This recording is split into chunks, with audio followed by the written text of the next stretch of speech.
Hi Gemini, thanks for joining me today.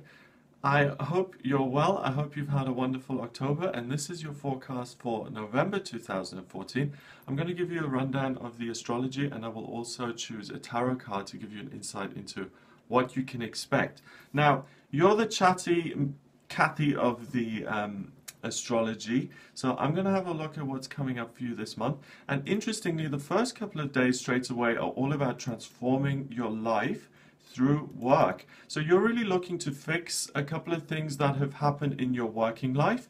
You're also looking at re-examining your beliefs. So for instance, I wanted to become the head of a company, but I had a boss who really disapproved of me, and therefore I started to believe that men in power never give me the opportunities, or men in power don't like me. That's a kind of belief that you can choose for yourself, and you re-examine one of those faulty beliefs that has come about through your experience. You let it go, and you're able to really become freer and really redeem one of those disappointments that you've had in the past, and you can move forward.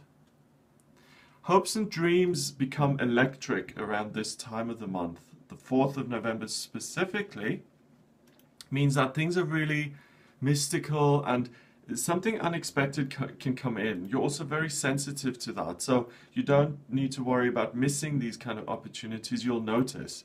And this is like, this is kind of the placement of a miracle happening. Maybe the old boss, you bump into him out of nowhere and you see him in a new light, that sort of thing. On the 5th of November, we celebrate Guy Fawkes here in the UK, and it's when they light all the bonfires as a remembrance.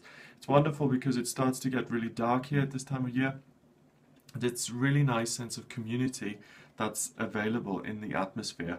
And you really are able, around this time, Jupiter's in your 3rd house of communication, Gemini.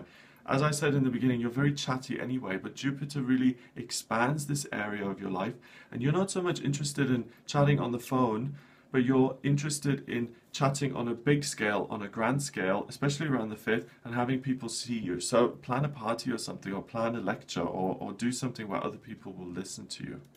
The full moon happens on the 6th, and your full moon is happening in your 12th house in Taurus.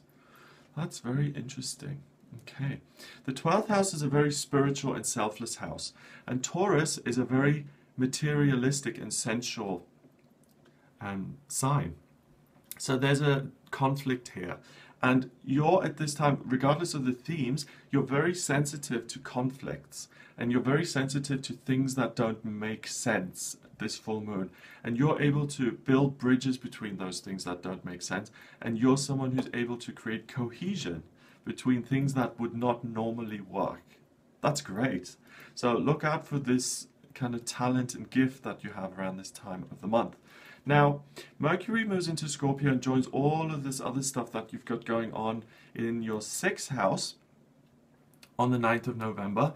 And this really means you start to communicate how you want to transform your life, what you want to do differently, how you see yourself progressing, and how you feel about where you are now. You really start to become disenchanted with some of these limiting beliefs. For instance, no one likes me. Other people are more successful than me. You've carried those kind of things around with you for a while, and you're sick of them now, and you're ready to kind of zap them out of your life for good. You do that by looking at these painful things. Don't go into denial around the 9th. It may not feel very comfortable, but you can really do a nice, not a spring clean, but a kind of early winter clean, because, well, middle of autumn clean, because you're able to throw out some of these things that don't serve you. Now, the 11th is important for you because it's a grand cross. It occurs between your moon, your north node, Mars and Pluto, and Uranus. And the theme of throwing out negative beliefs, that will help you financially, and will also help you in terms of your relationship and how you want your relationships to be. So let me go back to that example. People don't like me. If you believe that about yourself, your relationships are going to be under extra pressure, because you'll always think that romantic partner doesn't really like you unless you do something for them. And that puts a lot of pressure on you. It makes you have to constantly please the other person, you know, that kind of thing. And once you let go of that, there's less pressure on your relationship and you can just enjoy it. You learn a lot about that as that week progresses, like the 11th through the 13th, 14th particularly. Then on the 14th, you are able to communicate what it is you love about your life and how you want to blow that up even more. So you've been looking at changing your daily routine, okay? So let's say your favorite part of the day is between 10 and 11 when you answer emails or when you make sales calls. You will start to realize this is my favorite part of my job, and you will able to pinpoint that and then work your life so that you can expand that side of thing and minimize the parts of your job that you don't like so much. So for instance, the debt collection part of it, where you have to ring people up and say, give me your money. That's an important thing, because when you realize what you don't like and what you do like, you're able to make changes to make those more permanent. Venus moves into Sagittarius on the 17th, and that's in your 7th house. So you really start to want to spread the love in terms of your relationships. You start to become much more open about I love you, telling people that you love them, but also wanting to really just express your love in a really open-hearted way. It's fabulous. And as a result of this too, oh, by the time you get to this part of the month, at the beginning of the month, you did a lot of work on your beliefs. What happens now is that energy is still there, and you're still kind of twisting those around and kind of altering how you feel about yourself and your life and your work. And it means that you become richer in terms of your emotional self. You become more emotionally abundant. And what that means is you have you have fewer painful emotions within yourself. You start to feel better about life and yourself. Isn't that great? That is great. Okay, that was a rhetorical question. It is great. The 22nd is the new moon, and the new moon is always a wonderful period of focus. What is it that I want? And planting those seeds. And it's between your 6th and 7th house. The moon's at 29 degrees in Scorpio in your 6th, and the sun is at 0 degrees in the 7th in Sagittarius. And what this means, this is about how can I transform my relationships with other people? Answer that question, plant those seeds. What do I want to change? Do I want more loving relationships? Do I want firmer boundaries? Do I want people to not take advantage of me anymore? How do I want to improve my relationships? You can really plant some wonderful seeds around this time. By the time Thanksgiving comes around, again, your emotional abundance is still growing. This is really a mucking out month for you. You're getting rid of negative beliefs. You're getting rid of things that don't serve you.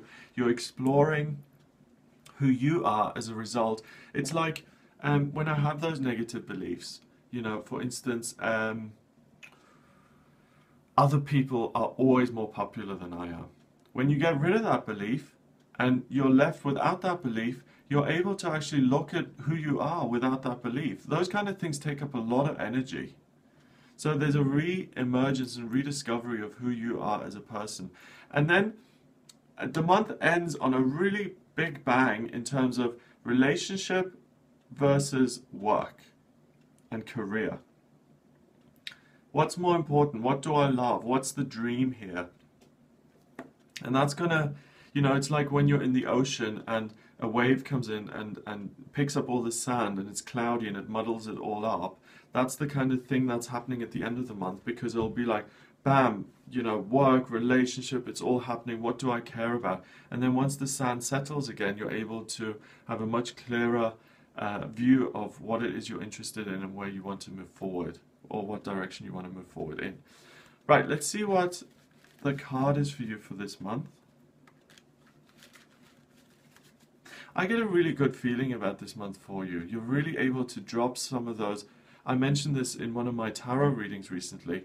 William Blake, the English mystic, he said that we often suffer with mind-manufactured manacles. It's those beliefs that and attachments that we have in our minds that really chain us and really make us feel heavy. I get that you drop those chains that have kept you blocked in this month. It's really a liberating time for you. Let's see what the card is. Okay, it's Temperance in reverse. So you're able to find more balance in your life by letting go of the negative and moving forward. And by doing that, you get a nice balance between the spiritual and the material. So the spiritual can be seen as your inner beliefs, what's up here, and because you change those around, your physical 3D world looks better as a result. You know, they're not mutually exclusive. One affects the other. So have a wonderful month. Please remember to subscribe to my channel. If you'd like a private reading with me, please visit my website. It's gregoryscott.co.uk. Tweet me. My username is gregoryscott444. And you can also send me an email. The address is readings@gregoryscott.co.uk.